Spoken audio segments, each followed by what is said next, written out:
Hello, everybody, and welcome to the Crystal Water Experience podcast, where every week I bring on a new guest to discuss things which aren't mainstream in order to bring you the information that is probably not easy to find on Google, or you might not know if you just read newspapers. And I'm trying to bring you different perspectives from subject matter experts or experiencers so you can find out about the world around you. And I'm absolutely delighted to bring Ama Maduako. Yeah. Did he understand it again? That. Brilliant. Now, I was just saying that African names sometimes are difficult to pronounce, but they're so sing-songy. They just like really vibrate. So Maduako, I love that name. Ama Maduako, beautiful. I brought Ama on to talk to you today because I found him on TikTok and he was talking about a really sad experience with his daughter and his fight for justice. And I've been watching his journey, and he's a very, very well spoken. He's very passionate. He's a very caring person. And it just struck me that his experience, he's not alone. There's very many people who are fighting for justice and transparency. And I'd love him to share his journey and where he's going from here. So a massive thank you to you, Amar, for being on the show. Thank you so much for being here.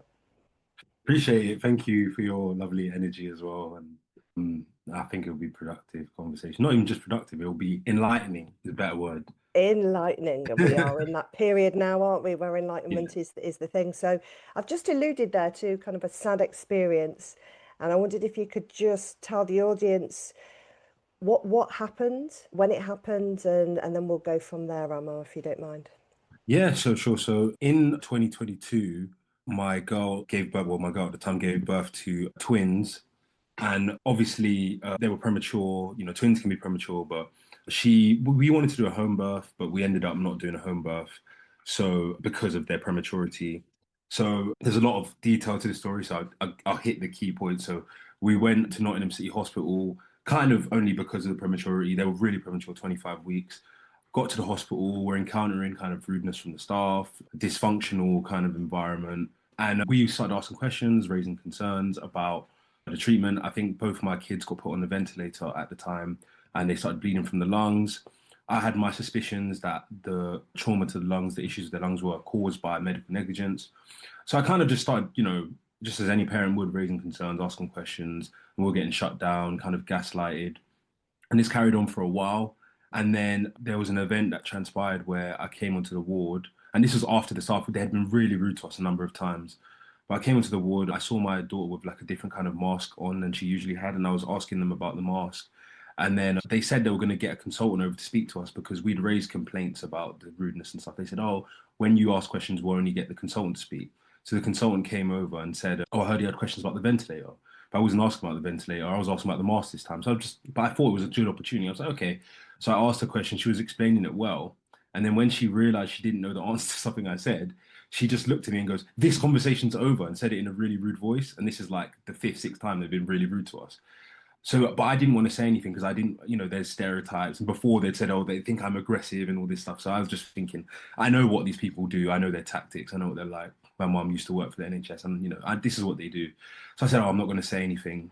And then another nurse came over from the other side of the room and I didn't do anything. And she just said, oh, you need to leave the ward. And I was like, why do I need to leave the ward? She was like, oh, because, the staff, I've said you need to leave, so you need to leave. I was like, well, I haven't done anything. I'm here to see my premature twins. She said, if you don't leave, I'm going to call security on you. I said, well, I haven't done anything. And I was actually there with my girl, my auntie, and my cousin. So everybody's witnessed this. And there's actually another family that I've since connected with on the ward who was witnessing these events as well. And all of them have said since then, yeah, you didn't do anything. They said they were going to get security. So we voluntarily left. Then we came back the next day. We had called that night and the next day morning to make another complaint. Like, this is unacceptable. And when I spoke to her on the phone, they said, no, apparently I tried to assault a member of staff. I said, wait, what? I said, so, and it's funny because, again, everybody witnessed it. So everyone was telling them, like, this isn't what happened. But they were just saying, no, you did this. So they were obviously lying. And at the time, I was thinking, is there a miscommunication? Now, since seeing how these people are, I know better. They started from the start, the defensiveness, the gaslighting, the attacks. And just by the by, there's a tactic they use, it's known as DAVO, deny, attack, reverse victim and offender. It's a method or a tactic, I should say, that a lot of abusers, narcissists, psychopaths use on their victims to kind of befuddle them and disorient them so that they can pursue their narrative and make it seem like they're the victim when you're actually the victim. So this is what they were doing. So we sat down with them the next day and I'm saying, look, I'm not happy with what's going on. I think the staff are lying, they're fabricating notes, etc. And they were saying, no, we think you're aggressive. I said, what have I done that's aggressive?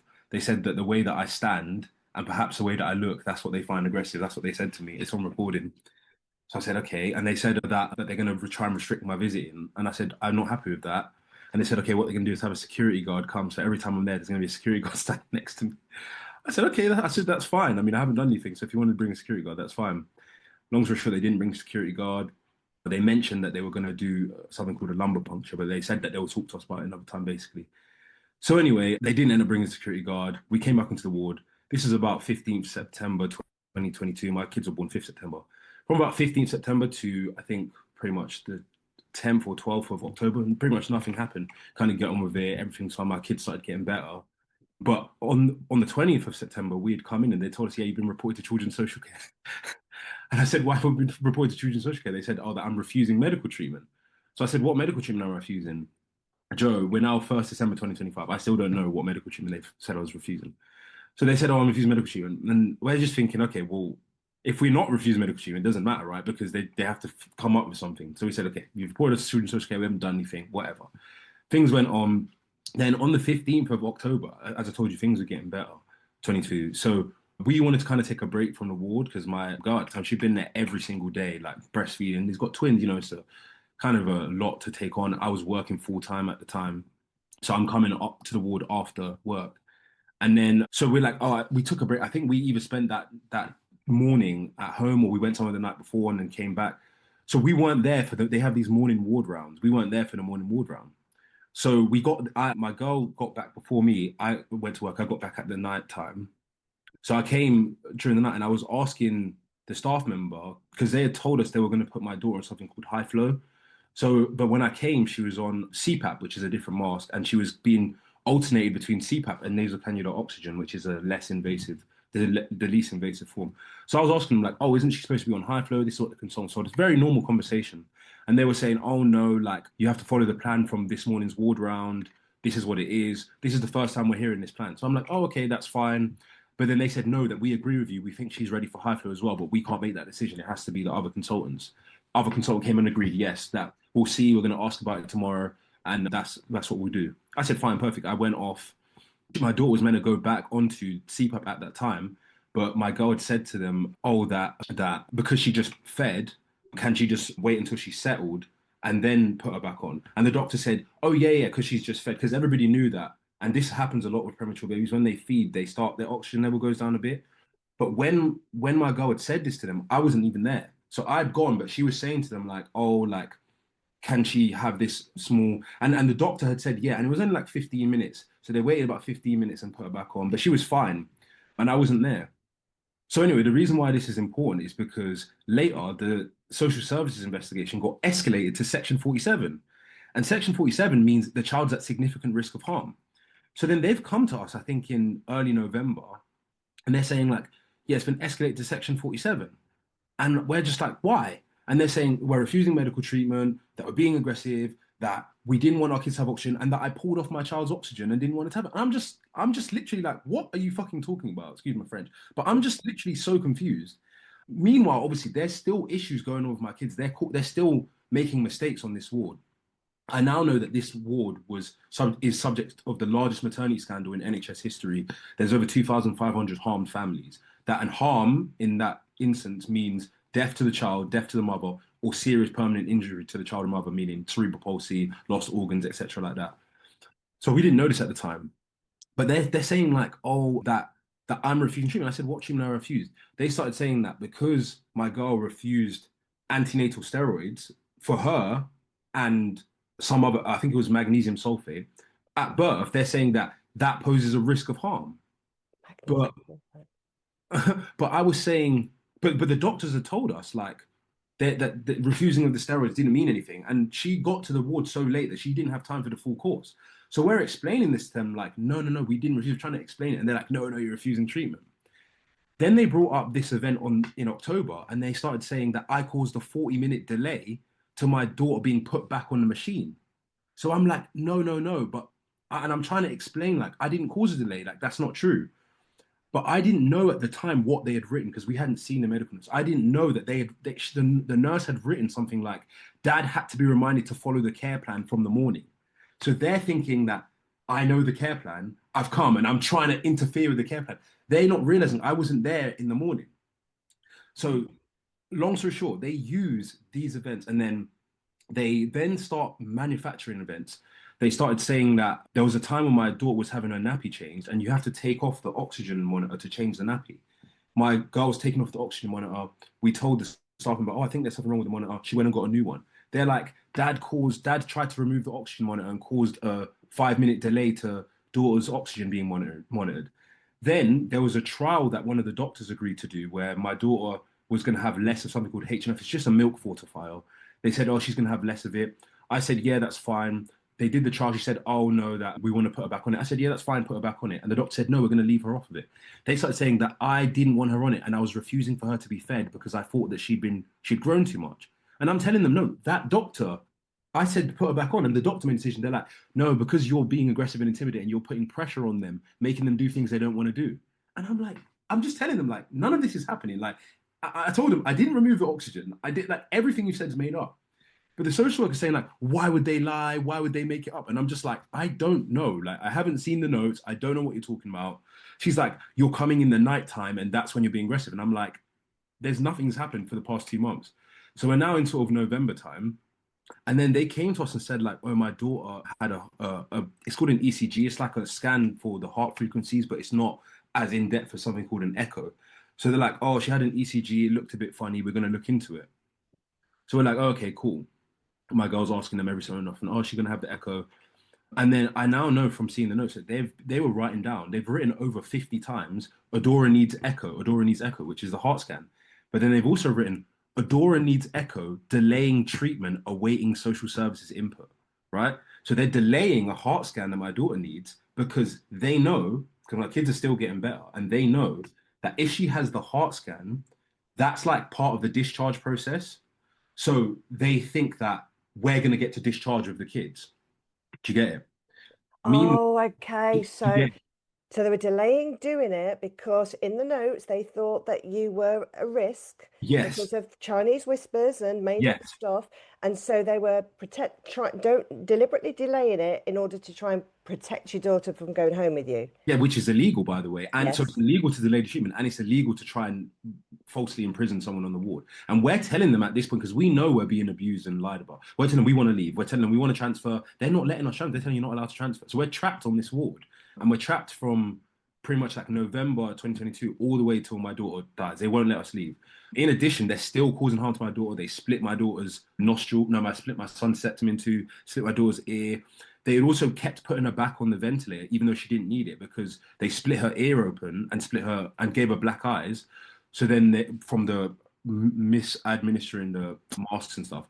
So then they were like, oh, we're going to put her back on the ventilator to help with her ear and stuff heal. And I was like, I don't think you should damage her lungs to help her ear. You should put a different mask. They're saying, oh, dad won't agree. Dad thinks the masks are wrong. And I'm saying, no, I just don't want you to damage her lungs. And I'm being just as calm as this every time I'm speaking to them. Again, I've later seen the notes, and every time I'm speaking to them, they've written, "Dad's being aggressive," and we were actually recording. Making it up. Yeah, they're making it up, and we were actually recording them from September this whole time. So everything I'm telling you is recorded. So I'm having normal conversations like, "Oh, how are you doing?" Da, da, da. I'm doing neonatal stars, which is like an award you give to staff that are doing well. I'm telling them about my personal life. I'm forming bonds with people on the ward, and some of them are just fabricating notes. Dad's being aggressive, safeguarding risk. And we started asking to leave, I actually sent a letter to the CEO and I entitled it Urgent and Desperate. And I said that I'm scared that my kids are going to die because of how badly we're being bullied. So the bullying got so bad at this point that I'd have staff shut doors in my face. I'd be walking to shut the door in my face. One of the staff members, I walked past her after I did that email, and she started saying to her colleague next to her in a mimicking voice, like, oh, I'm so worried. I'm being bullied by the medical staff. They were literally laughing in my face. And I'm a parent on a neonatal ward trying, and my kids are not being discharged. So, like, imagine they're bullying someone in their most vulnerable state. My girl starts getting like eczema rashes all over her face from the stress. She hasn't had it since she was like a teenager. It's like that's how bad the stress was. I'm a grown man. Sometimes I'd literally break down in tears on the ward, and they'd literally look at me crying and just like, walk past me because they just I don't really understand, like, to this day, what their motivation is. I have theories, but the bullying just got so bad that, yeah, I had to send an email to the CEO. So they were supposed to move us, but they wouldn't move us because they didn't want us to discharge. I then issued them a letter before action because I just had enough. I issued them a letter. I said they've made unsubstantiated medical claims. They're lying. They actually had done medical procedures on our kids without consent as well. So they did something called a lumbar puncture without consent. They did the blood spot screening, the genetic testing without consent, and then they fabricated our consent in the medical notes for these procedures. So we're saying, like, they're abusing us. They're not listening to us. We even had some like racist abuse, which I've never made allegations of racism towards anyone in my life, but yeah, like on Christmas, we were trapped in a ward. We couldn't go for Christmas, and my kids got dressed up in these little Santa outfits. And then one of the nurses was like, "Oh, you should have dressed them up like a reindeer or gingerbread man instead." Basically saying, like, because of their color, like, oh yeah, they should. Yeah, and like they were saying, like, oh, that I'm aggressive and I'm intimidating. Obviously, just a reference to like how I look, because I'm everyone that you can see that. Not to say, oh, I'm this, that, and the third, but like everyone can see that I'm very polite. The way that I speak is very like I feel like I'm well spoken. And the staff that were abusing us, I think some of them started feeling guilty because they started like trying to do things to reverse what they did, but they didn't want to explicitly say like we've actually lied about all this stuff to the social worker. So anyway, after I issued the letter before action, the social worker, 2 days later, they had an emergency legal planning meeting, came onto the ward and issued us a letter saying, yeah, that we have to go to court. They're trying to take our kids, saying that they're going to take our kids into social care custody because we're at risk of harm. I said, how am I at risk of harm? They said, I'm refusing treatment. I'm a risk to my daughter, that I didn't want my daughter to be fed, that I've tried to take the oxygen off, that I'm aggressive and intimidating. I said, none of this has happened. She said, and I'm talking about this is pages and pages. This is like, I mean, the document we got was a shortened version. Her actual report, I'd say maybe it's like four to 5 pages long of events that just did not happen. I mean, like, we had about, so I mean, in the medical notes, I've got over 600 allegations of harassment or fabricated notes or failures like medical procedure failures, GDPR failures. So I've got over 600 of those. But pure events of fabrication of notes, I would say there's about 120 notes fabricated. And this is being perpetrated by about 25 different people. Now, I'd say maybe 10 of those people are being influenced by others and not sure what they're doing, but a good 15 of them, they know what they're doing. And the way it works is the social care, they don't typically read the medical notes. So the senior consultants have to generate medical reports based on what the medical notes say. So because the medical notes are fabricated, the consultants are generating reports for social services saying, oh, if you don't want a child to be fed, that's a risk that the child's brain won't grow, the baby could die. If you remove oxygen, the baby could die. Yeah. So they're basically trying to frame me saying, because of my behavior, my child might die, or both my kids might Can die. I ask you a quick question? Yeah. Have you been following since all of the allegations and information coming out about how various organisations, including NHS, police, and social workers, are engineering their ways in order to take children? Yes, that is what they were doing. So them now, a lot of people think, oh, they weren't trying to take your kids. It was just to save on it. Now, the reason I know they were trying to take my kids for malicious reasons is one, I've seen all the medical notes. There's so many inconsistencies, and I also was recording, and I've analyzed the recordings. There are so many inconsistencies between the notes and the recordings that I know they were doing it on purpose. It's too incredulous for it to be accident. But secondly, my analysis of the notes also revealed that they had harmed my daughter through medical negligence using the ventilator. Remember, I was saying I didn't want her put back because they damaged her ear? When they did that, they collapsed her lung and didn't tell us. So they were actually covering up the harm that they'd caused. And remember, every time we say something, something happens. When we report them, oh, now all of a sudden you're reported to social services. When we say you did a medical treatment without consent, oh, now all of a sudden this escalated to Section 47. When we say we're being abused and send a letter to the CEO, oh, now all of a sudden we're issuing you with legal proceedings. Do you get what I'm saying? So I we're see. seeing the pattern of they're trying to cover their mistakes. Now, if my child got discharged with us, what would have happened was we would have obviously gone straight to the press, obviously immediately sued them, had the child in our custody, and us having the child in our custody undermines their narrative because they're Yes. making such serious allegations. You try to remove the oxygen, you're aggressive. They also Yes. said that I was a domestic abuser because they said when my girl was in labor that she gave me her phone. So they're saying that that could be a sign that I take her phone and don't let her speak to the people that she wants to speak to. So you're seeing these false allegations. So them not allowing us to go, it fulfills them not being held accountable. It shifts the burden of accountability onto us.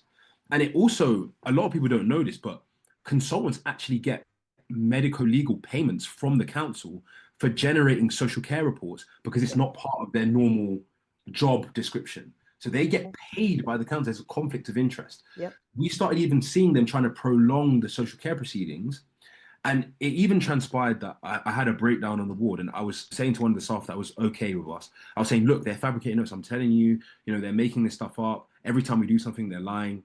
So she went to the matron and said, look, this is not, I think, I don't know, I haven't seen proof of this, but I'm assuming she said, because she told us that she's going to make a note in the medical notes.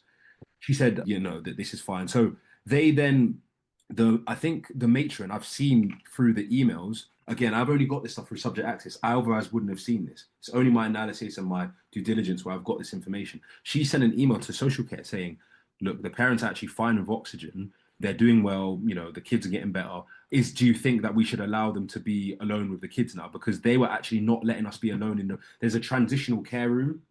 They weren't letting us go to the transitional care room. So my girl was having to be woken up every night in the middle of the night to go onto the ward and breastfeed.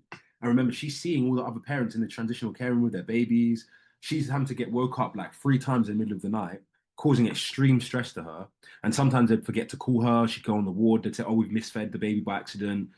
So yeah, she sent an email saying, oh, to the social care saying, oh, do you think we should let them be in transitional care room? And the social care lawyer responded being like, it sounds like this has been a change in your position. If there's been a change, can you send an updated report saying there's been a change in the position?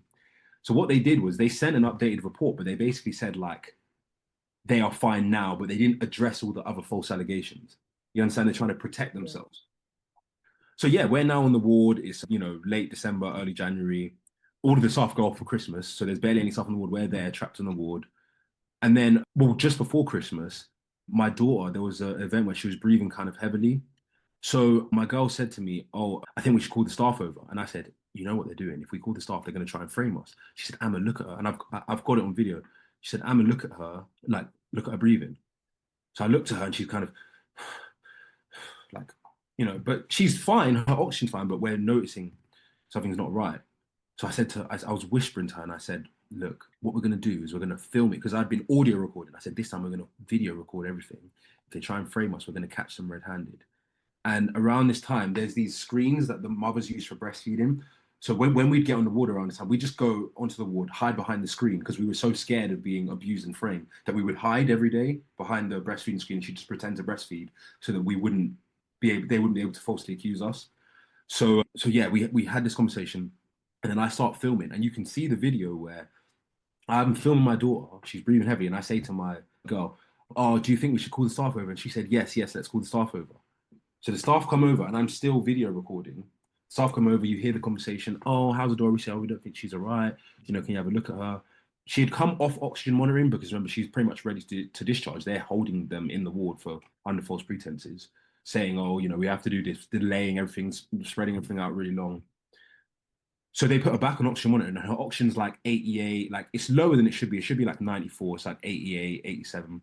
So then they're saying, we think she might have to go back from low dependency, which is when the mothers and the parents do everything, to high dependency. We say, yeah, that's fine. Whatever you need to do. Remember, we're recording. Then one of the nurses notices that I'm recording and she says to me, oh, yeah, did you get consent to record? I said, oh, no, sorry, do you want me to stop recording? She said, yes. But I knew then she's going to try and frame me. I turned off the video recording, put the audio recording on, and put my phone in my pocket. I then follow her to high dependency. You hear the full conversation. It's about 2 hours long. You hear, how is she? Oh, I think she's fine. She goes to high dependency. Her oxygen goes back to 100. I'm saying I think she's okay. She then says she has to go and do a buzzer and she'll be back. I'm waiting for her. She comes back. She says, do you want Adora to go on antibiotics? I said, anything you need to do. It's not my decision. I'm not a medical professional, etc. When my daughter gets better, later I come to her, I say, thank you so much for your help with Adora, etc. We then get the medical note from this day Dad was aggressive and intimidating. Dad didn't want child to have oxygen. 2 hour delay caused by dad. She went to get the buzzer and told Yeah. us, oh, yeah, that I'm going, I'll be back. She said, oh, 2 hour delay caused by us. She said, oh, that dad didn't want to do a septic screen. This is not our usual procedure. Remember, she's on recording for 2 hours. So not only do I have us telling them that we initiated it, they said dad didn't think she needed to be treated. We had to do it. Dad caused an argument. Dad caused 2 hours late.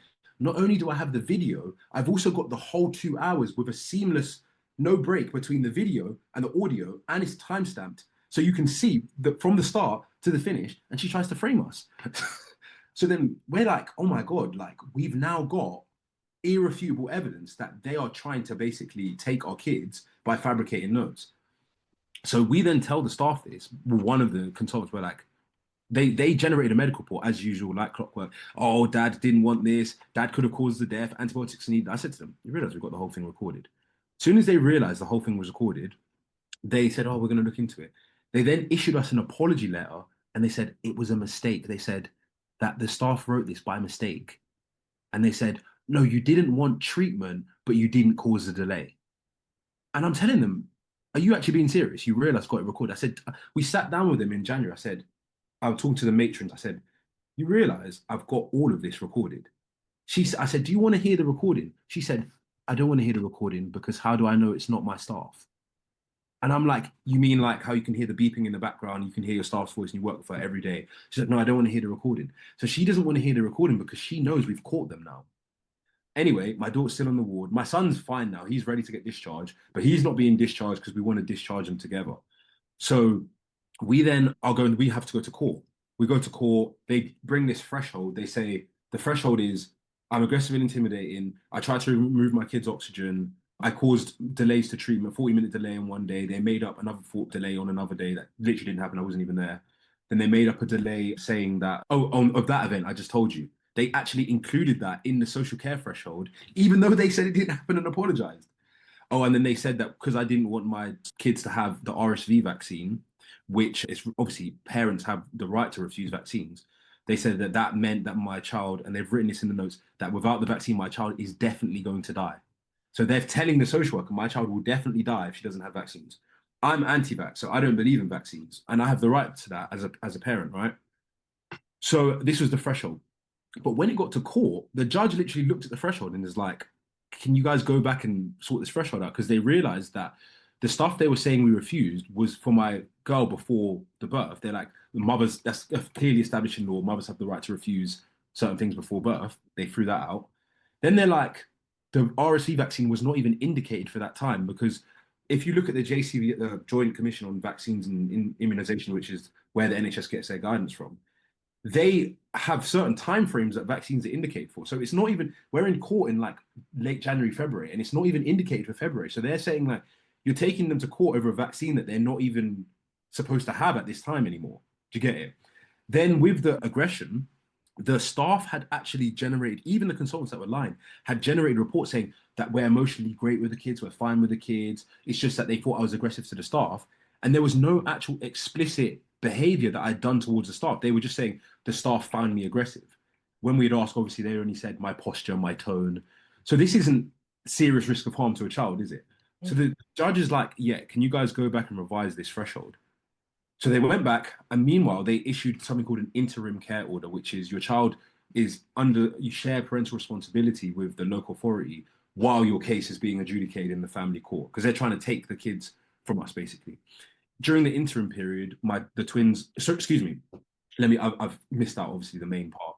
So the interim care order was issued, but we were going to court for it before then. Meanwhile, we're on the ward in January. So remember, my daughter was supposed to have this scan. She doesn't have the scan until the 17th of January. She was meant to have it from about the 23rd of January. She ends up having it on the 17th of January. When she has the scan, they find that she has something called pulmonary hypertension, which is high blood pressure in the lungs. This can be caused by when a child has been harmed by a ventilator and it's untreated. It can be caused by misuse of the oxygen, which we were saying the oxygen was being misused. It can be caused by things like collapsed lungs, which they were covering up the collapsed lung. And it can be caused by the number one way that it says it's treated, if you look up pulmonary hypertension, is early detection. So definitively, they've delayed a scan for 2 months that my daughter needed. They're then saying when they realize she has pulmonary hypertension, oh, we need to put her back on the ventilator because her oxygen's actually fine. It's in like high 80s, low 90s, bit lower than usual, but she's breathing fine. She seems fine. It's just this scan. But they're saying, oh, she needs to go back on the ventilator. And I'm saying I don't think she should go back on. But because of the social care thing that they've already issued us, where Hmm. they're trying to take kids, I know that if I deny what they say, that's going to be a definitive point that they're going to say, you denied treatment, we're taking your kids, right? In addition, when they realized they hadn't done the scan, they started saying to us, oh, Adora has COVID. And I'm saying to them, I don't think she has COVID. She has no symptoms. They did a COVID test on her, and the lab result, which I've seen from the subject access for the test, the lab queries the result, the test, and says, where did this test come from? Because we've received two tests. One of them is not labeled, and the other one is labeled, and the one that is labeled is negative. So they're saying, where did this positive test come from? They also get advice from Leicester Royal Infirmary or Leicester Children's, I can't remember which hospital it was. And Leicester Children's is saying, like, I don't think this condition is caused by COVID. So they have a meeting and they're saying, like, oh, she needs to do a D dimer test and all stuff. Me, I'm a COVID skeptic, right? Whether that's neither here nor there, but I'm not telling them I'm a COVID skeptic. But I'm telling them this is not caused by COVID. This is caused by the medical negligence we've been alleging. And obviously, something's been wrong. We've been telling you something's wrong, and you've been telling us that we're a safeguarding concern because we're not complying. So they're saying, no, no, no, she has COVID. They were supposed to do a D dimer. They do no further COVID investigations. She isolates for 10 days. And conveniently, the day she starts isolating is the day that we were supposed to transfer to another ward.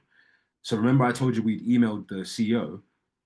There was a background process going on with the head of the family care team, family care department or something called Emma Fillmore. We'd had a meeting with her and we told her, without being accusatory, we said, look, things are false. Breakdown of communication. We want to move. We were supposed to move on, I think, the 10th of January. And then they said she's COVID positive. She isolates for like 7 days, something like that, or 8th January, she was COVID positive. She isolates until basically December, she gets put on back on the ventilator. But when it's according to the guidelines, when you finish isolating, you're considered COVID negative. She has no symptoms, her oxygen's fine. She does have this pulmonary hypertension, but obviously they don't know it because they only do the scan on the 17th. So she's considered COVID negative now. So back to the scan. They do the scan. They say, well, they want to put her back on the ventilator. I'm saying I don't think so, but I don't want to strictly say no. I'm just saying, look, this is my opinion. I say to the staff, I don't think this should happen. The nurses actually agreed with me and said, yeah, I kind of get what you're saying. She struggled before with the ventilation. Let's ask the consultant. They said, yeah, they're going to delay putting her back on the ventilator. They send it to a higher level consultant. The consultant overrides us and says, no, put her back on the ventilator. When they put her back on the ventilator, they immediately collapse her lung. She's then in a really severe condition, basically now fighting for her life. They're saying, look, we don't know if she's going to survive. And they start saying, yeah, it's because of the COVID. See, because of the COVID, she's COVID negative and you've just collapsed her lung. It's because you just collapsed her lung. They're like, no, no, no, it's because of the COVID. And I'm telling them, guys, you're lying. We know that it's because you just collapsed her lung. They're like, no, no, no. Then, while she was like in critical condition, we were at her bedside for like 3 days straight. I'm not showering, I'm not eating. So I say to my girl, I'm like, look, I'm going to go home, do all of our laundry, bring food, and come back. You stay here, make sure everything's fine.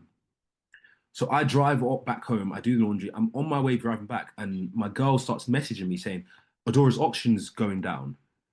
And I'm saying, look, I'm getting angry with her. I'm like, don't tell me this because it's like so up and down. It's too much emotion. I said, don't tell me unless it's really bad. And she's saying, Amma. And she's messaging me in the numbers. It's like 90, 90, 85, 80, 75, 65. So I'm seeing these numbers as I'm driving. So I start speeding and I'm doing like 70 miles per hour in a 30 zone. I got a really bad ticket for this. I think they wanted to do cause because I was speeding back. Obviously, I'm thinking my daughter's dying, right? So I'm speeding. I almost have a car crash. I speed to get to the hospital. I park in front of the hospital. I don't even park my car properly. I run onto the ward. I get on the ward. My daughter's oxygen's on zero. So I start screaming and having a mental breakdown. Ah, ah. I pick up a chair. I like throw the chair at the wall. I'm screaming. I'm like having a mental breakdown. And then she gets resuscitated.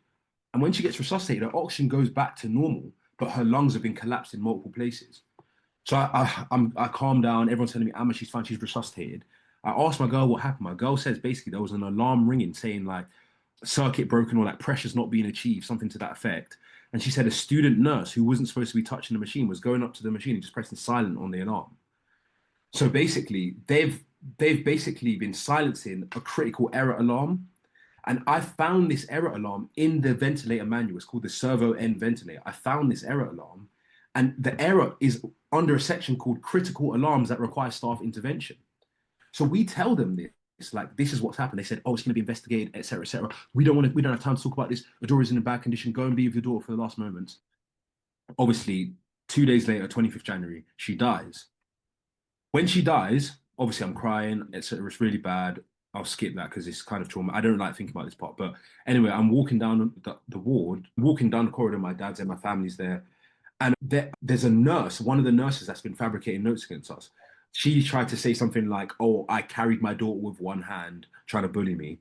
So I'm with my dad and I see her, but my sight is not very good. So I walk past her, but I didn't notice who she was until I got to like here. So when she's here, I turn around, look at her, and then I say to my dad, who's here, that's the woman who fabricated notes against us.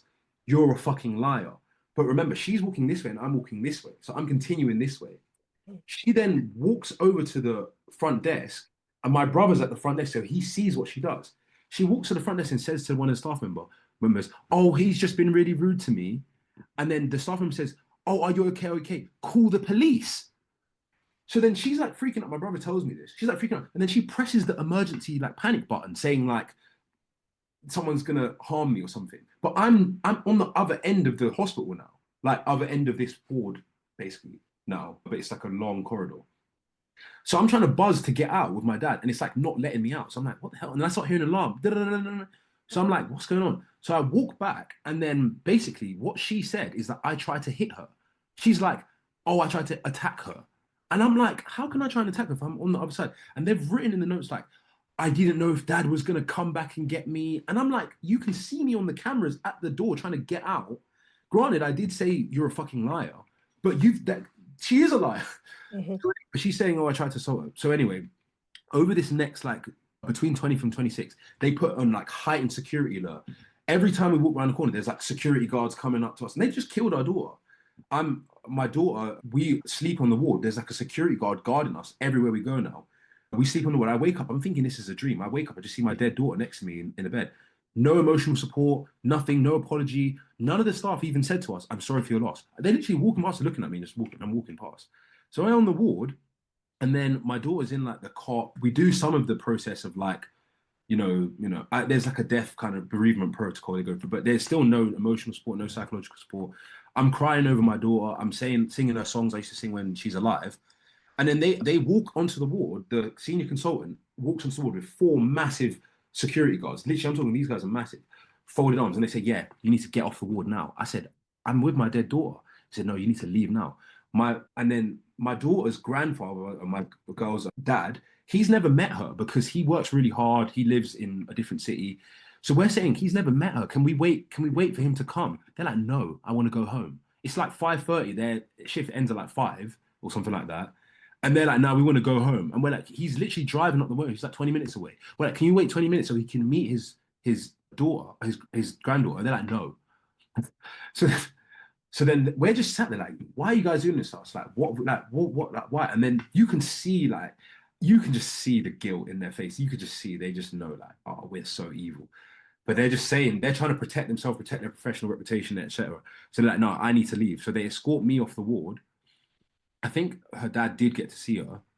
But then when they escort me off the ward, I call the next day and they're saying she's been transferred to the mortuary at a different hospital. So we're not in Nottingham City. She's been transferred to Queen's Medical. And I'm calling them. I said, can I go and visit my daughter in the mortuary? The consultant says, yeah, I don't see why not. Shouldn't be an issue. I'll call you back. Calls me back like a few minutes later. I think it was like 30 minutes later. He said, no, you're not allowed to visit your daughter. They didn't let me visit my daughter in the mortuary in a different hospital. I'm like, why? They're like, you're a risk of harm to the staff. So yeah, I wasn't even allowed to see her before she basically was cremated or anything. And then so we're thinking like this, we've got them banked rights. They've fabricated all these notes. She's passed away. There's going to be an investigation. They're telling us there's going to be an investigation. Meanwhile, we're still having to go to court to keep custody of my son. So they issue an interim care order. And from February to April, my son's in the custody of my mom. I'm only allowed visitation 3 times a week. So I'm not allowed to see my son. They're coming, they're supervising us. But a new social worker's there. And this new social worker, she knows. They're saying, right, this is bad. Like, what are we doing? So she starts, instead of fabricating the notes like the previous social worker, she starts writing glowing reports. Oh, they're perfect. The parents take great care of the kids. Dad's this. We even had to set it up where I looked less masculine because I don't know, people say that because of how I look or whatever. So we planned where we actually set them up where on one of my visitations, she said I was allowed to come early because she had arrived early. And my aunt set it up. She said, when you come in, I'm going to shout at you and say, how dare you come early? So we planned it. I came. My aunt started shouting at me, "How dare you come early? Get out of the house!" I walk out. So social worker comes. Oh no, no, no! It's just a mistake. I said he can come early. So we're trying to make it look like I'm not masculine. Does that make sense? And she's actually written in the notes there is a clear hierarchy in the family, and dad is at the bottom of the hierarchy. So somehow, according to social care, when the dad's at the bottom of the hierarchy, that's good. Do you understand? Long story short, interim care order gets discharged. We beat them in court. They withdrew from the case. Now, obviously, we're back at home with my son, but we've lost our daughter. We're thinking, where's the investigation, etc. We're thinking, sure, there's going to be an inquest. We get the medical notes back. Finally seeing all the medical notes. Jesus Christ. Never seen so many lies in my life. Yeah. Because at first I was thinking like that the consultants were lying, but the medical notes were telling the truth. Then I realized, no, there's more people involved. They're all lying, right? So once we get the medical notes, I'm like, yeah, we have to sue them because I didn't want to sue them at first because I was like, I didn't want to put my family through more stress. But once I saw how much of the line, I was like, they're not getting away with this. So we're waiting for the coroner's decision. Coroner gets the decision back. No inquest. No inquest. And we're like, how is it no inquest? She died at 5 months old. So we read the postmortem, and the postmortem says that her cause of death is, drumroll, a collapsed right lung. So they're saying her cause of death is a collapsed right upper lobe of her lung, but they're like, we don't know what caused this. So because we don't know what caused this, we're going to make an assumption that it's the COVID infection. I've now seen one of the medical professionals because they've now now they're covering everything up the hospital. So all the information they said they're going to do, all investigations, no investigation, shut down, everything covered up. They won't respond to subject access requests, won't give us information. They've even reported me to the police. I've been arrested 3 times. They're saying I'm a public order offense, arresting me for harassment because of stuff I'm saying online. So they're now full cover up mode. They told us before that they told us before we're going to get their medical expert review of the case. As soon as the medical expert review came out, they're like, we're not giving it to you. It's protected under litigation privilege. So they're basically saying, because you're going to sue us, we're not giving you anything now to get it. So, but we've got an excerpt of their report, and their medical expert says that it's extremely unlikely she had COVID and that there's no evidence of infection. But because they don't know what caused the collapsed lung, they have to make an assumption that it's an infection. So I'm telling the coroner, telling the hospital, telling the Parliamentary Health Service Ombudsman, the health secretary, I'm telling everyone you can think of if you would tell your parent. I've literally communicated 20, 30 organizations. I'm telling them it's a cover up. We know what caused the damage. It was this ventilator induced lung injury and this event on the 23rd where the staff nurse, the student nurse covered up. They're covering up everything, deleting the notes. When it goes to court, they've actually deleted key dates, 18th deleted, 23rd deleted. They're deleting the evidence. So anyway, coroner comes back, no inquest. I even see the communications with the coroner, and one of the communications they've said, like, don't let dad go to family court because we think he's a risk to the baby, the surviving boy, and the mother. So they've biased the coroner before they've even made the inquest decision. Coroner has been told this child's just died. This dad's a bad person, basically. This dad's a safeguarding risk. He's a domestic abuser. He's this, that, and the third.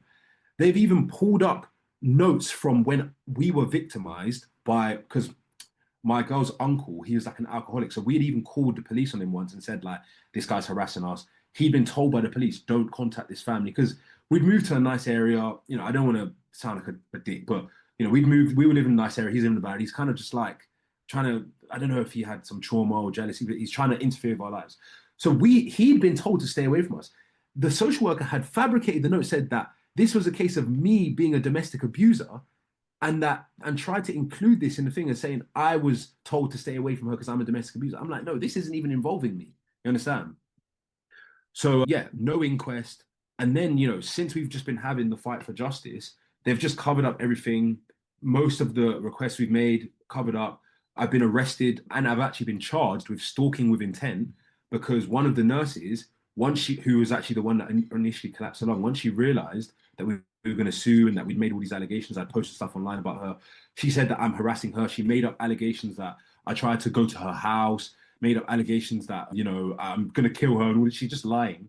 Little did she know, all of the time she said these allegations happened, I wasn't in the it would be funny if it wasn't so terrible, but I wasn't even in the country. So she's saying, like, I saw his car outside my address on this day, and I'm literally in America.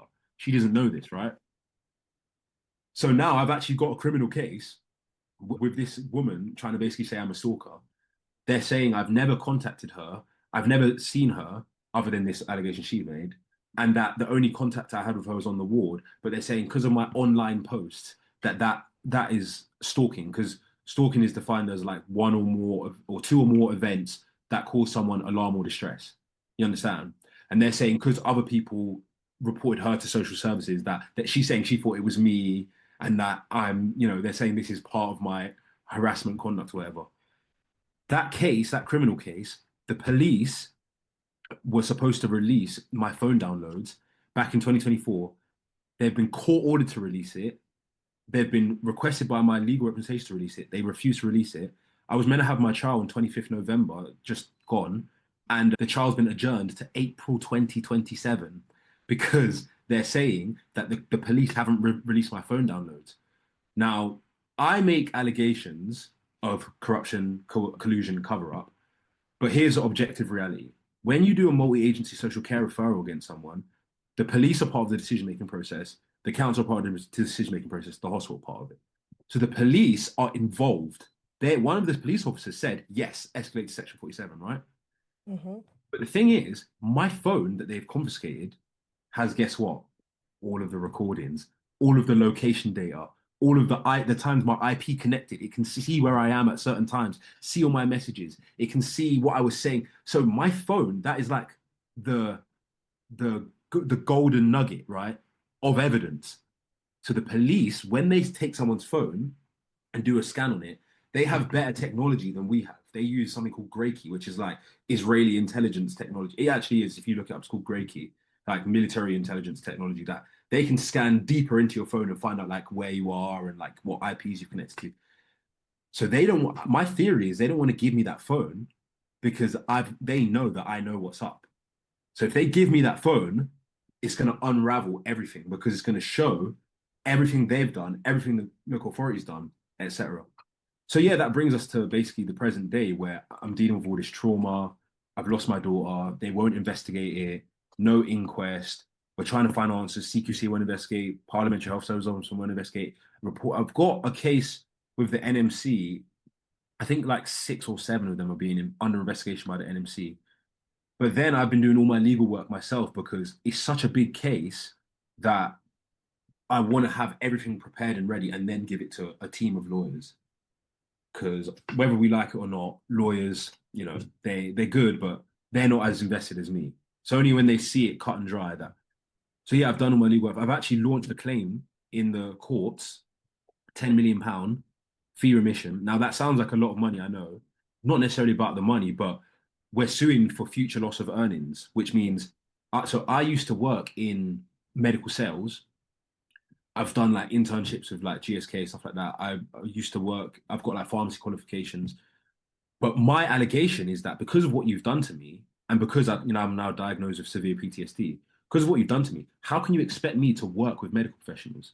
If I'm in medical sales, I would have been coming onto the ward. You don't need to justify that amount listen, from what you've said. This is going to have a severe impact on your life and your future career earnings. And so if I could just comment on that story, I'm left really, heartbroken for you and your story. And I just want to thank you so much for sharing it.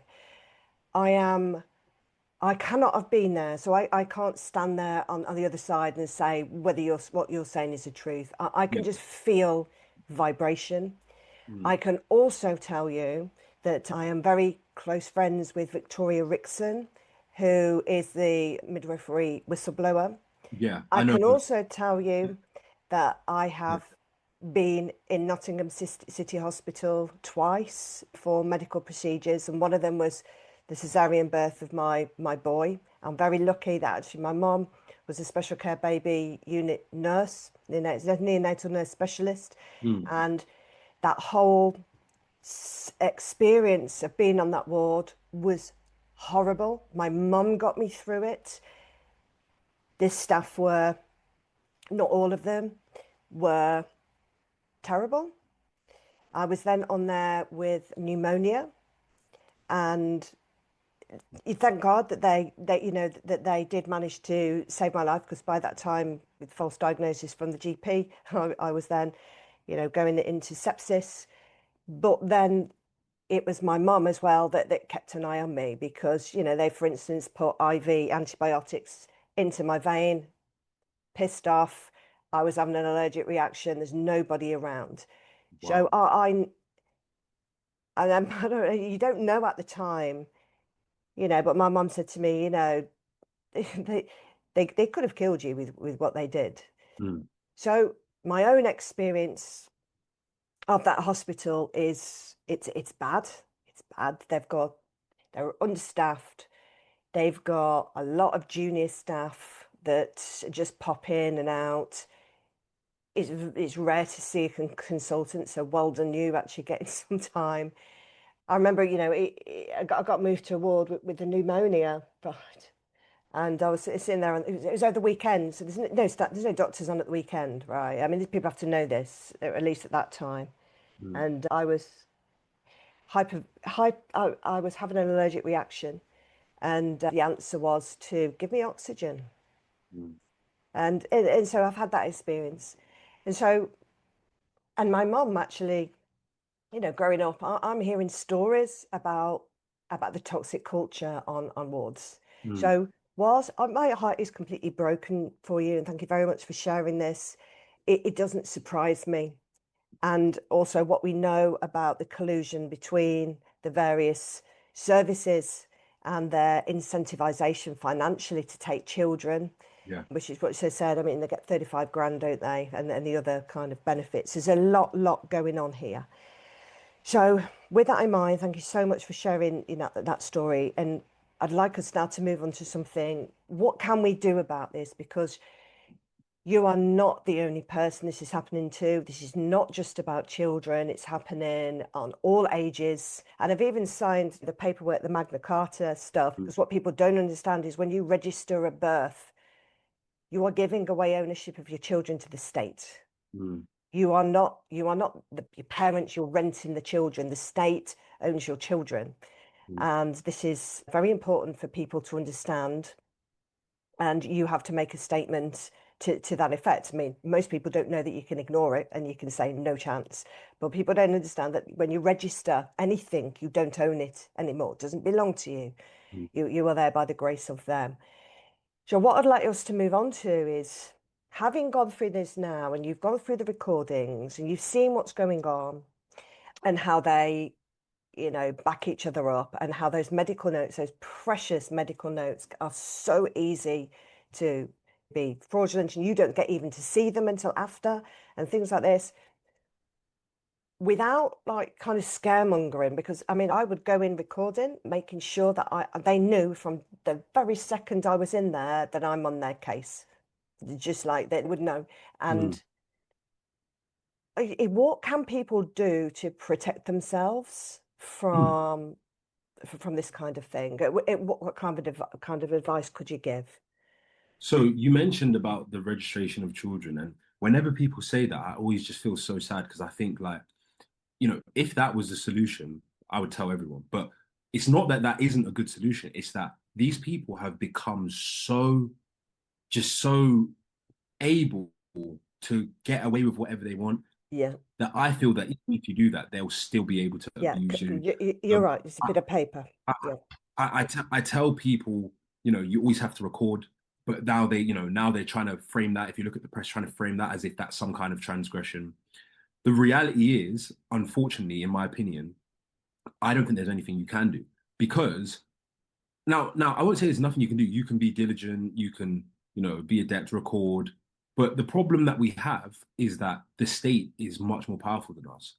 And you see this different times in history. They call it tyranny, right? When the state becomes too powerful compared to the individual. Hmm. We have things like the Human Rights Acts that was supposed to give us some kind of power to defend ourselves against the state, so to speak. Yeah. But do they really interpret it in the UK in a way that gives us freedom of speech, the ability to be parents? No, they use a lot of these medical agendas to justify breaching our rights. So if I consider myself an intelligent person, I consider myself to be a good father, and I feel that if this can happen to me, and I can't figure out, even after 3 years, how I could have prevented this, then I feel that it could happen to anyone.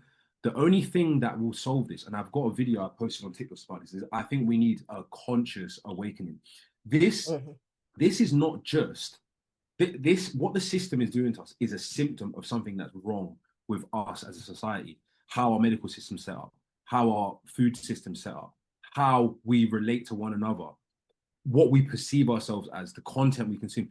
It's all related, and it means that people have less faith in themselves and one another and more faith in the system. And when you have faith in the system, what you do is you relinquish your power to them, and that makes them more and more powerful. And unfortunately, all of us, if I gave you power, I said, Joe, you could abuse people, you could harm people, which I know you wouldn't do because you love me. Okay. But if I said, let's say if I said to you, you earn £10 million a year, and even if you crash your car in the North Circular, get out and get into another car and leave the car there, nothing's going to happen to you. You no longer have an incentive. You no longer have a reason to hold yourself accountable. So Hmm. what happened? It's not that these people who are part of the state are they're not really different from us. It's just people like us who have the power of the state and they're not being held accountable. So the campaign that we need, I'd say first and foremost, is the conscious side of it, understanding who we are, what our health needs are as human beings, how we solve problems communally. And then secondly is the accountability issue of how we need to input more mechanisms to hold the state accountable.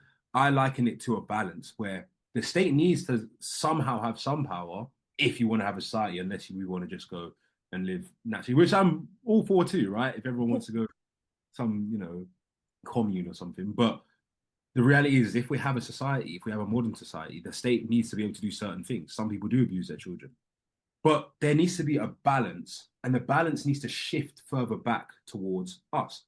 So I've actually come up with a solution to this. So my master's I'm doing is in computer science and AI, and like Big Brother, like 1984, Big Brother. You're actually the first person I told this because I like it, so I'm going to tell you. I've never told anyone this. My daughter, she was a twin, right? She came out first, so she's the older sister. So I came up with this concept called Big Sister, which is basically because my I want to do my thesis, my master's thesis on medico-legal applications of AI, because to fight my case, to understand, to do all the legal teaching, I've been using AI to do my analysis. I've been using AI. Part of my master's, we're going to be building AI models. So I want to basically create something. I'm going to call it Big Sister, which is basically AI. I won't get too into it, but it's basically like an AI application for advocacy. It stands for, my daughter's name's Adora. Her name in my language actually means, so Ada is big sister, the older sister. I didn't even know. See, this is how I'm saying about the how everything comes together. I didn't know she was going to come out first. In fact, just a side note, my twins, I named them before the gender scan in the womb, and I named them correctly in the order they came out. That's a Wow. that's the core. Before I even knew. And when we went for the gender scan, they told us we're having two boys. At the birth, a girl came out, and then my son came out. Wow. So somehow it's all, you understand. That's Yeah. why I'm able to smile and proceed, because I think there's a purpose, a greater purpose. So Hmm. this concept I came up with is Big Sister, which is an AI that you use in advocacy, and I want it to be able to triage. So I want it to build up almost like an intelligence based on different people's cases, different legal cases. So then it can recognize patterns. So say if you're in a hospital and you're recording, you may record through the app or whatever, and then you say, "Oh, this is what's happening." It can cross-reference that with other people's cases, legal cases, and then it can triage. Instead of you emailing NMC, GMC, all these organizations, it triages and sends a ping out to them. Ping, this is what's happening in this hospital, right? And this is worth millions to even these agencies, because now where they've got backlogs of cases, now they can basically say, we've got this is where the reports are clustering from this. Hmm. Understand? They can even see, and then it can create your case file because AI, you can record and it can listen to your recordings, it can document it, it can make case files. So instead of you doing all the work I've done, it's like someone can do what I've done manually with an application where they just record. The AI understands what's going on. You might write diary notes. Then you've now got a case file that's time stamped with recordings, it knows where you are, what hospital you're at, it knows what conditions you saw, who treated the child. You can assimilate it with the medical notes. So now you've basically got a summarized file. So you can just use that in a lawsuit. Imagine how much that's worth to a law firm. Instead of them hearing me tell you all this and going, right, where do we start? I just say, I'm going to send you my big sister file, right? And you've just got it. You know, the times and dates of everything. You've got legal cross referencing. So I feel that yeah, that could be a solution. Creating using technology to create advocacy. Another thing in terms of advocacy and accountability that we have to push for is, I think we need body worn cameras on these wards.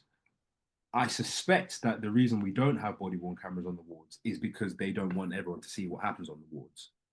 Now, some people say, GDPR patient, I think I'd rather have that so I know what's going on, even if someone sees, now everyone, people might have different opinions, but I think more cameras on the wards, and I think we need to start criminally prosecuting a lot of these hospital staff. Is very, very difficult because of some of the legal precedents that have been set. There have been cases where staff have been convicted of gross negligence manslaughter and had their cases overturned by making legal arguments such as, because we're understaffed, because the ward is a chaotic environment, because responsibility theoretically is actually delegated to the corporation as opposed to me as an individual. How can I be solely held accountable for gross negligence manslaughter when it's a distributed system treating this person? So when you have people having convictions overturned for reasons like that, that means it's difficult now to convict an individual of gross negligence manslaughter. Do you understand? Because the Mm. case law makes it less likely for a prosecution if you can say, well, actually, no, I didn't. It's not negligence manslaughter on my behalf. It's the responsibility of the corporation. So now they have something called corporate manslaughter. But a corporation didn't harm you, did it? Mm. An individual. So it's difficult. But I think we need to push more towards advocating from a legal standpoint and a technological standpoint to shift the accountability balance back. Really nicely put, and that is a really great suggestion. And after we've come off this call, there's probably a couple of people I'd like to put you in touch with because they've been very much delving into AI. There might be good contacts for you moving forward, like with your masters, and it's absolutely fantastic to hear what you're saying. I mean, you're building on your experience. You're not, I mean, of course, you're going to be PTSD and all that kind of stuff, right? That you're going to go through. But you're now thinking, okay, what are the solutions? What are the good things that come out of this? Because you have three boys, right? Yeah. You have three boys. And for you to be man enough to, work on yourself and want to heal from that trauma. I mean, not negate it and not carry on going for it, but Mm. heal yourself so that you're able then to provide something positive and solutions. I think is wonderful to hear. And on that, I mean, what how are you coping with the stress? What sort of things are you doing to heal from that trauma? So I think that if I worked, I would be in a state. So I haven't been working for the past 3 years. Yeah. Same with my girl. So, first time in my life, I have to claim government benefits because I don't believe that I can work. Even my Hmm. girl, her job actually was working with vulnerable children with ventilators. She used to use some of the same equipment. So Wow. obviously, she can never work that job again. So I work. I don't work, but I work on the legal case. I've tried to do my masters. I've actually deferred it like three. I don't even know if I'll even get it because I've gone on mental health leave like 3 times because of my Mm. PTSD. Sometimes I have breakdowns. I have nightmares. But because I don't work, it gives me time to learn about some of the stuff I'm talking to you about. Hmm. A lot of people think I just talk shit on just, but I actually do a lot of research into the stuff that I talk about. I'm really strict with my diet. I try not to eat things that can cause stress or inflammation in my body to where I try to be in peak shape. I used to like smoke weed and stuff. I don't do anything. I don't smoke. I don't drink. to try and ensure that. And I wasn't really bad with either of those, Yeah, never, yeah. but I want to really be on top. And then I've got my family. Like my family's really like supportive as much as you can be, considering all this stuff. But it does get hard, really, because I'm doing all the legal work. Every time I read it, I'm re-traumatizing myself, which is why I always have to take breaks. I try to get sunlight. I try to travel. And having three boys is really a blessing. So that is like my purpose. I mentioned to you at the start about the I think it's the three boys meaning the having a special meaning in my life because the spiritual guide. I think I can't remember which parts of it I told you, but Yeah, you told me before we came on air, oh, so okay, sorry. So I'll say it again briefly. So in my culture, there's this idea. It's called Ikenga, which is like your spiritual guide, and there's a greeting which is called like the breaking of the coconut nut, and usually it breaks in two. But my dad said if it breaks in three, that's considered good luck, right? So the Ikenga is like the masculine higher self. And in my culture, when you come of age as a male, you build this shrine to your higher self almost. And it's a masculine symbol. It has usually something in its right hand to represent masculine creative potential. It's seated and it has something on its head to represent the higher self.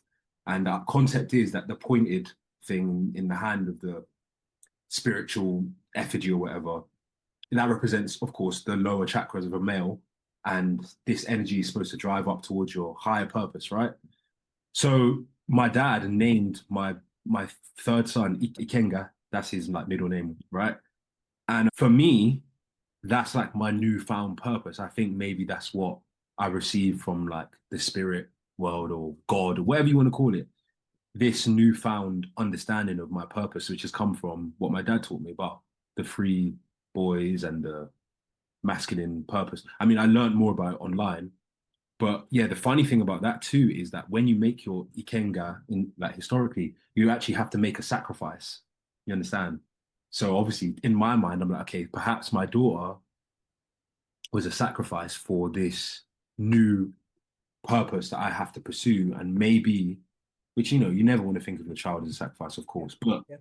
is I when you ask understand how what do you're I cope, saying. when you ask how do I I cope, understand. Yeah, you have to go in order to become enlightened and grow. You have to go through trauma. I mean, that seems to be the way this whole thing works. And what I was just going to talk to you about. I mean, do you believe that your daughter has an eternal soul and she was just temporary in a body? I like to believe that. I don't know. I really don't know. I hope so. I hope so. I saw a really beautiful comment the other day on YouTube because someone else was talking about them losing a child. And then someone said, when you pass on to the next world, your child is there at the age that she passed away at, and then you get to raise them. And they said that the bliss is better than anything you can imagine on earth. And I always think, oh my God, imagine if I could raise her from a baby like Mm. again, like, and I try not to think too deep because it will make me upset. I haven't Yeah. cried now in like Loads. it's been like a year. I used to Yeah. cry a lot about this, but I don't, and it's only because I just think I need to be on my, I need to be focused with my Yeah. God. Yeah. Yeah. And I don't think there's anything wrong with crying. I don't think there's wrong with males crying. Nothing. It's not any like machismo or anything. Nothing like that. It's just that I want to assimilate my trauma, like you said. I want to assimilate it into a greater purpose that Yeah. isn't about the pain and the sorrow. So Yeah. I think, yeah, I think maybe, yeah, she does have an talent. I don't know. What do you think? 100%. This is temporary, and after this, I really want to introduce you to some beautiful men and women who I really hope can inspire you on your journey and help you without me just telling you what I think for you to see things as you are. I'm just about to tell you something now, which might make you cry, but in the most beautiful way, and something that is 100% proven. So without going into the spiritual stuff. Okay, so the cells of your daughter will be in in the mother for literally ever. Mm, So your daughter is alive within her mother mm, for always. And you can Google that, and even Google will tell you the truth about that. So she is not gone, and she still lives on mm, in in her mother. So And then it's not. theoretically in her brothers as well, because Exactly. Exactly. So that's kind of the physical element of it. So this is why there's such a strong connection between mothers and their babies, and Mm, you understand the quantum nature of who we are. You know, she isn't gone. You know, there is a soul. I mean, I know people that started out as children, 5-year-olds, telling me that they can physically see the human soul.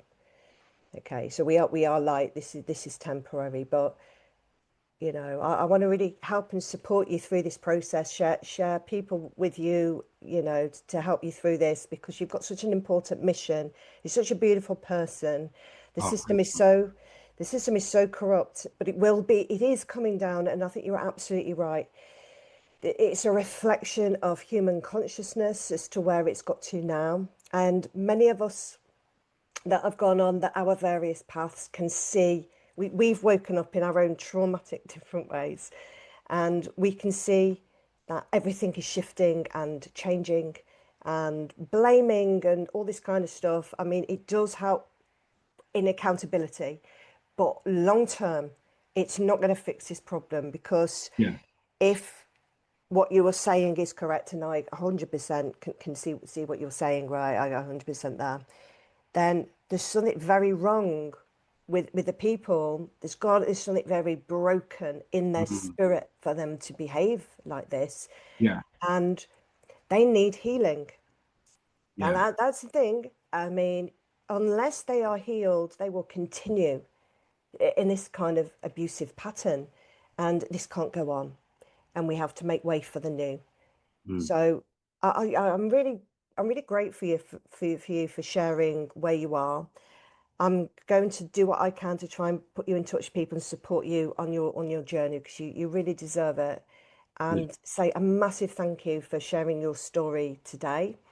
And but before we go, is there anything that you would like to finish this off to the people listening to this story? So I didn't know about your platform until you told me about it. I obviously you messaged me. I tried to make sure that, we set something up because like I said, I'm open. I think I'm open-minded. I'm open to new ideas. And honestly, I want to say I think this is the best one I've had. Like, not I wish I could have I want to speak to you again at some point. Maybe we should be friends and remain in touch because Of I want course. to hear more of your ideas. But you just have there's like a feeling I can't really put my finger on it. There's a feeling you just give off, and it's actually quite almost I'd say bizarre because I don't know if I've just woken on the right side of the bed today, but it's felt really good talking to you. So Comforting. yeah, yeah. So I want to speak to you more and learn more about what you know, because I'm sure you're a wealth of knowledge. And thank you so much for like giving me the opportunity to speak to you. I'm gonna follow. I'm gonna watch some of your other videos now. Funnily enough, during the conversation, I actually got an email from the NMC, but we were just on such a good thing, and they're saying, yeah, that they're gonna send me some consent order for the review of our case. So it looks like there's some kind of action taking place. I probably need to read into it more. But I don't know if you necessarily want to be kept up to date because I know, talking about trauma is, Yeah. Well, but exactly. We've got the trauma part out the way. yeah, Now we're going to shift the energy. So your energy is attached to this. And if you want things on the outside to shift, you shift things on the inside. So it wouldn't surprise me as you start healing yourself, as you start to see in your external environment replies and information from these external bodies. People mm, don't realize how much we are energetically connected to our outputs. But I'm certainly going to stay friends with you, and I'm certainly going to support you. And I already know that a group of people is going to be there for you and help you through this because you're amazing. And I just want to say to anybody else going through this, you've just seen like the strength of spirit and courage in an amazing person. You've just heard that experience. Now, the reason why they were able to get away with it is because people don't say anything. Now, if everybody starts saying something, it's not going to be as easy. So we have to stand up. You have to speak your truth, however difficult it is sometimes, but don't do it alone. Do not do it alone. What they would like is for you to be isolated. Mm. and you need to find a support network. There's more and more people talking about it online, and meet up, be together, support each other, and love each other, and help each other through it. And that's our way that we're going to win with absolutely everything. So if anyone's Oh, listening, sorry. I just remembered there's one other thing. yeah, sure. It's all about moving forward as well. So I've got a platform that I want to set up online. I'm not going to really talk much about it now. I just want to talk about the concept of it, which is I have this like converted bus that I can live in and travel with. So I've been trying to solve the issue of how I make, because I've mentioned on my TikTok that I wanted to do like a docu-series where people are able to tell their stories about NHS negligence. And that is my solution of how I'm going to be able to travel to meet people, do interviews with them on that topic. So if anyone is listening and is interested in that, please get in touch. We've almost finished doing the bus, and we're going to put like a studio in there. And I'm going to be putting the stuff on YouTube. And hopefully, if I speak to Joe again, then we can connect again and do something. And then also, what was the other thing? Yeah, oh, my social media. So my TikTok is Adora's underscore story. So Adora spelled ADAORAS and then underscore story. Obviously, reference to my daughter. And I do post other things, but it's mainly about my daughter's case and stuff. And then my Facebook is Ama Maduako, just first name, last name. Please contact me. I like to be contacted on Facebook too. And I do have a YouTube channel. It's called at State of Deception. Again, I'll be posting more things on once I've set up the bus and everything. But moving forward, yeah, it's just going to be about our journey as a family. If anyone is interested in following that, we'll be posting content on those platforms. But moving forward, my sons and also the projects, obviously the Big Sister project, and then also the bus interview project, whatever you want to call it. So, yeah. Amazing.